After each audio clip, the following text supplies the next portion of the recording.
20 जनवरी 2025 को Trump America के राष्ट्रपति बन गए। ट्रंप का नया कार्यकाल ट्रंप के पुराने कार्यकाल का ही आगे कंटिन्यूएशन रहेगा। दो शब्दों में उनकी पॉलिसी का बखान करें तो उन्हीं के शब्दों में अमेरिका फर्स्ट, अमेरिका के हित के अलावा और किसी चीज की पड़ी नहीं है। जैसे कि विश्व व्यापार, मानवता, पर्यावरण, ग्रीन इमिशन, जीरो कार्बन, आतंकवाद, इन सारे वैचारिक मुद्दों को छोड़कर ट्रंप केवल अमेरिका का व्यापार घाटा कम करने का प्रयत्न करेंगे। अमेरिकी इंडस्ट्री, बिजनेस और कर्मचारी की सुरक्षा करने का प्रयत्न करेंगे। बेवजह अमेरिका की सेना को विदेश में भेजकर अपने जवानों की जान जोखिम में नहीं डालेंगे और ना ही करोड़ों डॉलर बर्बाद करेंगे। अमेरिका फर्स्ट के हिसाब से ट्रंप व्यापारिक नीतियां या ट्रेड पॉलिसियां बनाएंगे, दूसरे देशों में नए व्यापारिक प्रतिबंध लगाएंगे। यह घोषणा तो वह कर ही चुके हैं कि चीन पर 60% तक और बाकी देशों पर भी 10 से 20% तक का आयात शुल्क या इंपोर्ट ड्यूटी लगाएंगे। अमेरिका की हर नीति का पूरी दुनिया पर परिणाम होना स्वाभाविक ही है। आखिर अमेरिका दुनिया में नंबर 1 जीडीपी है, दुनिया का नंबर 1 इंपोर्टर है और दुनिया का नंबर 2 एक्सपोर्टर है। जब अमेरिका अन्य देशों से आयात पर टैक्स लगाएगा तो अन्य देश भी बदले में टैक्स लगाएंगे और इससे विश्व व्यापार में कमी आने की संभावना है या विश्व व्यापार के बढ़ने की गति कम हो जाएगी। फैक्ट या हकीकत यह भी है कि ट्रंप ने अपने पहले कार्यकाल में ही 2018 में विदेश व्यापार पर काफी टैरिफ या आयात शुल्क लगाया था। जो बाइडेन एडमिनिस्ट्रेशन ने इसी को आगे जारी रखा और इसका अमेरिकी अर्थव्यवस्था को काफी लाभ भी हुआ। अब ट्रंप आयात शुल्क और कितना बढ़ा सकते हैं यह देखने की बात है। ट्रंप के ये विचार केवल चुनावी भाषणबाजी नहीं है, यह उनकी हार्दिक इच्छा है। आज से 37 ईयर पहले 1987 में उन्होंने $1 लाख खर्च करके न्यूयॉर्क टाइम्स और वॉशिंगटन पोस्ट जैसे अखबारों में फुल पेज के एड निकाले थे, जिसमें उन्होंने यूएसए सरकार से आग्रह किया था कि वह जापान और सऊदी अरब जैसे देशों की सुरक्षा करना बंद कर दे और जापान के ऊपर इंपोर्ट ड्यूटी भी लगाए। आज जिस तरह चीन में बनने वाला साजो सामान दुनिया भर में बिक रहा है, उसी तरह उस समय जापान में बने हुए इलेक्ट्रॉनिक्स गुड्स अमेरिकी मार्केट में छाए हुए थे और अमेरिकी इंडस्ट्री बंद पड़ रही थी। दूसरा, ट्रंप अपने देश को धर्मशाला भी नहीं बनने देना चाहते हैं। Mexico, Algeria, Afghanistan, Iran, Iraq, Syria, Bharat, Pakistan, Bangladesh, Indonesia, Philippines, Malaysia, पूरी दुनिया के लोग भागकर अमेरिका बस जाना चाहते हैं। समुद्र या हवाई मार्ग से अमेरिका में घुसना मुश्किल है, इसलिए मेक्सिको के रास्ते जमीनी मार्ग से अमेरिका में घुसपैठ हो रही है। आप जानते ही होंगे कि अमेरिका और मेक्सिको के बीच 3145 किलोमीटर की लैंड बॉर्डर है। इसको सील करना बहुत मुश्किल है। उनको वहां पर किसी न किसी प्रकार का काम मिल ही जाता है। पेट्रोल पंप पर पेट्रोल भरने का या सड़कों पर झाड़ू लगाने का या सड़कों पर से बर्फ साफ करने का। ट्रंप का चुनावी वादा इन चीजों को रोकने का है, लेकिन यदि ये लोग अमेरिका नहीं जाएंगे तो अमेरिका में बर्फ कौन साफ करेगा और झाड़ू कौन लगाएगा? इस प्रश्न का भी उत्तर मिलना बाकी है। वैसे एलन मस्क यह भी बोल चुके हैं कि किताबी ज्ञान से अच्छा है कि अमेरिका के लोग स्किल डेवलप करें। अमेरिका को ग्रेजुएट्स की नहीं, प्लम्बर, इलेक्ट्रिशियन, मैकेनिक की जरूरत है। I also think that like the value of a college education is somewhat overweighted. We need electricians and plumbers and carpenters. अब यह तो जग जाहिर सी बात है कि एलन मस्क दुनिया के सबसे अमीर व्यक्ति हैं। दुनिया की सबसे बड़ी कंपनियों जैसे स्पेसएक्स, टेस्ला और ट्विटर के मालिक हैं और डोनाल्ड ट्रंप की टीम के सदस्य हैं।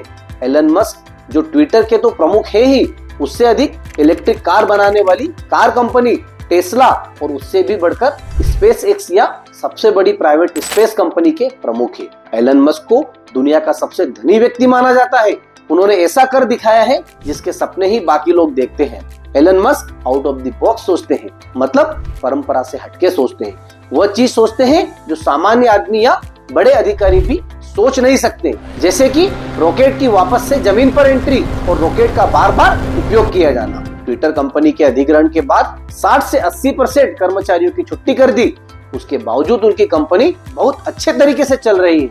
इसी तरह से एलन मस्क के माध्यम से ट्रंप अमेरिकी सरकार का खर्च और सरकारी कर्मचारियों की संख्या घटाना चाहते हैं। इसके लिए वह एक डिपार्टमेंट बनाने वाले हैं, DOGE, department of government efficiency. इससे अमेरिकी सरकार का पैसा बचेगा और अमेरिकी सरकार को अमेरिकी जनता पर कम टैक्स लगाना पड़ेगा। कुछ तो विभाग के विभाग खत्म कर दिए जाएंगे, जैसे कि शिक्षा विभाग, क्योंकि शिक्षा तो राज्यों का विषय है। इसमें केंद्र का या अमेरिका की बात करें तो फेडरल गवर्नमेंट का कोई काम नहीं है।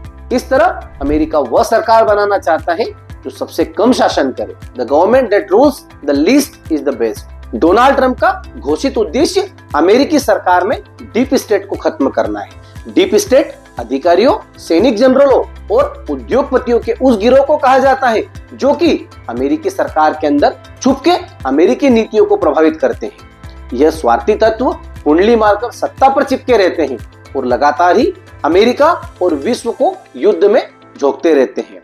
इससे एक डीप स्टेट के स्वार्थ पूरे होते हैं। यह बेहद ही विवादित और कंट्रोवर्शियल मुद्दा है, लेकिन आधे अमेरिकी मानते हैं कि अमेरिका में डीप स्टेट एक सच्चाई है। पहली बार की तरह इस बार भी डोनाल्ड ट्रंप का घोष वाक्य था, मेक अमेरिका ग्रेट अगेन, अर्थात मागा। And we are going to make America great again. America को फिर से महान बनाना, मतलब अमेरिका को विश्व में सर्वोच्च स्थान दिलाना। और इसके लिए उनके सूत्र है, दुनिया की नहीं अमेरिका की। अपने ही देश की चिंता करना, फालतू में दूसरे देशों के फटे में टांग नहीं अड़ाना। चाहे रूस यूक्रेन युद्ध हो या मिडिल ईस्ट या अफगानिस्तान, विश्व चौधरी बनने के चक्कर में पड़कर अमेरिका के सैनिकों की जान जाती है और अमेरिका का धन खर्च होता है। इस उद्देश्य की पूर्ति के लिए डोनाल्ड ट्रंप घोषणा कर चुके हैं कि जिस दिन वे राष्ट्रपति बनेंगे उसी दिन से रूस यूक्रेन युद्ध और इजराइल युद्ध दोनों ही युद्ध समाप्त हो जाएंगे। रूस और यूक्रेन युद्ध को समाप्त करने के लिए उनके पास जादू की छड़ी क्या है, यह पूछने पर ट्रंप ने बताया कि वह यूक्रेन को कहेंगे कि यदि उसने शांति का प्रस्ताव स्वीकार नहीं किया तो अमेरिका की सारी मदद रोक देंगे। इस तरह यदि रूस ने शांति का प्रस्ताव स्वीकार नहीं किया तो वह यूक्रेन को दी जाने वाली मदद को डबल कर देंगे। इस तरह अमेरिकी डॉलर को हथियार की तरह यूज करके वह शांति कायम करेंगे। इजराइल युद्ध तो काफी कुछ समाप्ति की ओर अग्रसर है। हिजबुल्लाह को झुका के इजराइल ने लेबनान के मोर्चे पर तो शांति कायम कर ली है। दूसरी तरफ ट्रंप यह भी बोल चुके हैं कि हमास ने यदि इजराइल के बंधक नहीं छोड़े तो हमास को भारी कीमत चुकाना पड़ सकती है। किंतु रूस यूक्रेन युद्ध भी ठंडा होने का नाम नहीं ले रहा है। यह ऐसा पेज है जो बुरी तरह फंस चुका है। रूस और यूक्रेन दोनों इस स्थिति में है कि ना तो निगल सकते हैं ना ही उगल सकते हैं। किंतु यूक्रेन धन और शस्त्रों के लिए अभी पश्चिमी देशों और अमेरिका पर निर्भर है और इसलिए युद्ध रोकने के लिए संभव है कि यूक्रेन को ही ज्यादा झुकना पड़े। संभव है यूक्रेन भी फिनलैंड जैसा एक देश बन जाए जो कि नाटो और रूस के बीच में बफर स्टेट का काम करे। ज्ञातव्य है कि फिनलैंड लंबे समय तक नाटो का सदस्य नहीं बन पाया क्योंकि द्वितीय विश्व युद्ध के बाद रूस की शर्त ही यही थी।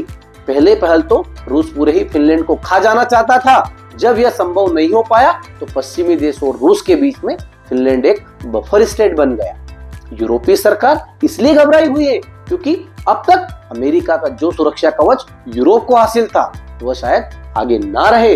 अमेरिका सबसे पहले अमेरिका के हित को ध्यान देगा, ना कि यूरोप को बचाने में। विश्व चौधरी बनने की चाह में अभी तक अमेरिका हर कहीं अपनी सेना भेजता रहा है, अपने लाखों करोड़ों खर्च करते रहा है, लेकिन अब ऐसा नहीं होगा।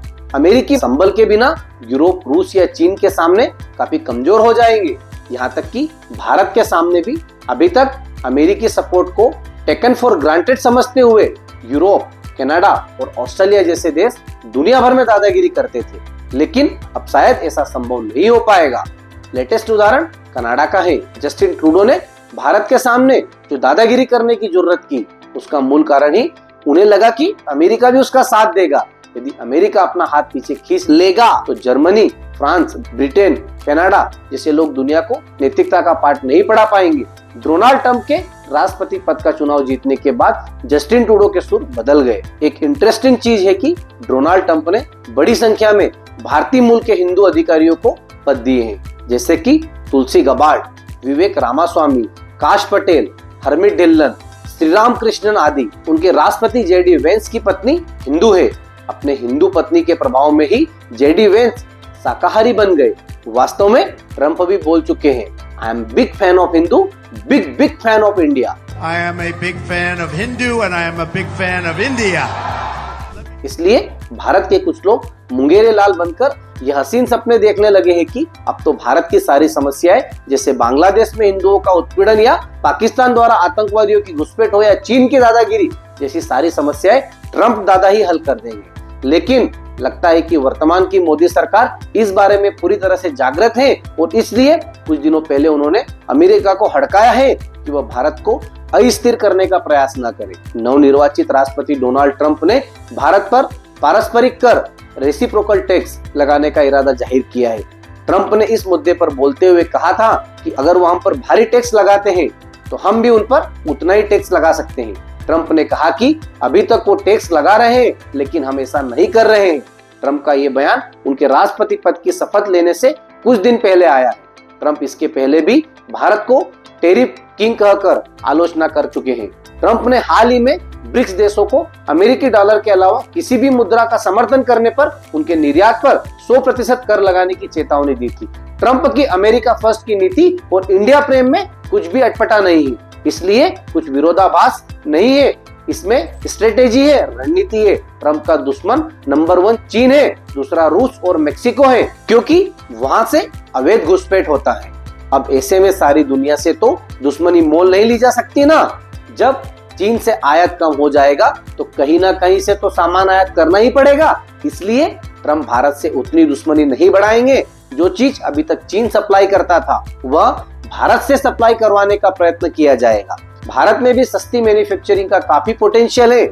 इकोसिस्टम ठीक ठाक है और इफिशियंसी भी धीरे धीरे बढ़ती जा रही है। लॉजिस्टिक लेवल पर भी भारत का कॉस्ट धीरे धीरे कम हो रहा है। डेडिकेटेड फ्रेट कॉरिडोर तो बन ही चुका है, दिल्ली से कोलकाता तक का नदन कॉरिडोर और दिल्ली से मुंबई तक का वेस्टर्न कॉरिडोर। इनके कारण माल ढुलाई में काफी इफिशियंसी आई है, स्पीड भी बढ़ी है और खर्चा भी घटा है। ट्रंप यह मानते हैं कि भारत चीन जितना ताकतवर नहीं बन पाएगा और अमेरिकी दादागिरी को चुनौती नहीं दे पाएगा।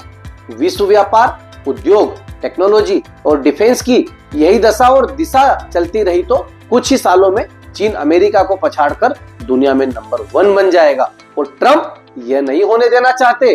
बदले हुए विश्व समीकरण में भारत को लाभ होने की पूरी उम्मीद है। जैसे रूस यूक्रेन युद्ध में भारत को सस्ता पेट्रोल मिल गया। 2021 में रूस और यूक्रेन के बीच युद्ध हुआ।